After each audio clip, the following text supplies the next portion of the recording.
তোমরা যারা ক্লাস 11-এ পড়াশোনা করছো আর মাত্র কয়েকদিন পরেই তোমাদের দ্বিতীয় সেমিস্টার পরীক্ষা। দ্বিতীয় সেমিস্টার পরীক্ষার ঠিক আগের মুহূর্তে তোমাদের জন্য নিয়ে চলে এলাম বাংলা বিষয়ে নাটক থেকে একটি কমপ্লিট সাজেশন। তোমাদের পাঠ্য বইয়ে একটি মাত্র নাটক রয়েছে আগুন। এই আগুন নাটক থেকে এমন কিছু গুরুত্বপূর্ণ প্রশ্ন রয়েছে যে প্রশ্নগুলো তোমরা পড়ে রাখলেই তোমাদের পরীক্ষাতে 100% প্রশ্ন কমন পাবে। পরীক্ষাতে দুটি প্রশ্ন আসবে, যে কোনো একটি প্রশ্নের উত্তর তোমাদেরকে লিখতে হবে। প্রশ্নের মান রয়েছে কিন্তু 5। সো খুব সহজে তোমরা এই 5টি নম্বর পেয়ে যাবে যদি আগুন নাটক থেকে মাত্র গুটি কয়েক কিছু সাজেস্টিভ প্রশ্ন যদি দেখে রাখতে পারো।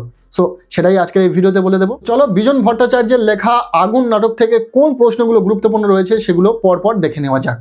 আগে ছোট্ট একটি রিকোয়েস্ট করব, যদি আমাদের এই চ্যানেলে নতুন হয়ে থাকো এখনই চ্যানেলটিকে সাবস্ক্রাইব করে রাখো। চলো পরপর নাটক থেকে যে গুরুত্বপূর্ণ প্রশ্নগুলি রয়েছে দেখে নেওয়া যাক। প্রথম প্রশ্ন, আগুন নাটকটি কোন পটভূমিতে রচিত? নাটকটির মূল বিষয়বস্তু আলোচনা করো। ভীষণ গুরুত্বপূর্ণ একটি প্রশ্ন, এই প্রশ্নটি একটু ঘুরিয়ে আসতে পারে। আগুন নাটকের নামকরণের সার্থকতা বিচার করো। প্রশ্নটিকে খুব ভালো করে তোমরা দেখে রাখো, প্রশ্নটি ভীষণ ইম্পর্টেন্ট। এরপর দ্বিতীয় প্রশ্ন, আগুন নাটকে বর্ণিত সতীশ চরিত্রের চারিত্রিক বৈশিষ্ট্যগুলি আলোচনা করো। নেক্সট 3 নম্বর প্রশ্ন, আগুন নাটকে কারখানার শ্রমিক পরিবারের চিত্র যে দৃশ্যে আছে সেই দৃশ্যের ঘটনা নিজে ভাষার বর্ণনা করো। এই প্রশ্নটি অত্যন্ত গুরুত্বপূর্ণ একটি প্রশ্ন, খুব ভালো করে পড়বে। এরপর 4 নম্বর প্রশ্ন, আগুন নাটকের চতুর্থ দৃশ্যে হরেকৃষ্ণ ও মনোরমার সংলাপের মধ্য দিয়ে যে ছবিটি ফুটে উঠেছে তা নিজের ভাষায় লেখো। এই প্রশ্নটিও অত্যন্ত গুরুত্বপূর্ণ একটি প্রশ্ন।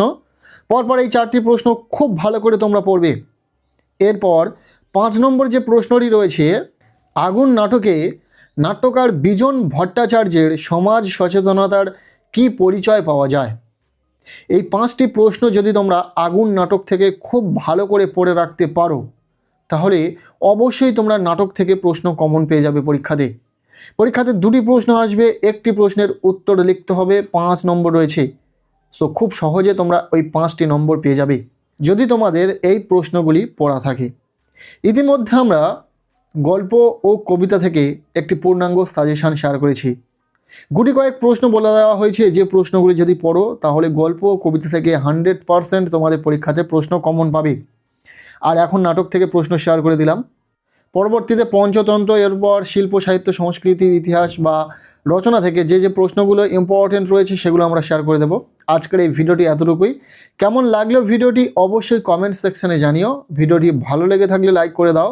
আমাদের এই চ্যানেলে নতুন হলে চ্যানেলটিকে সাবস্ক্রাইব করে রাখো।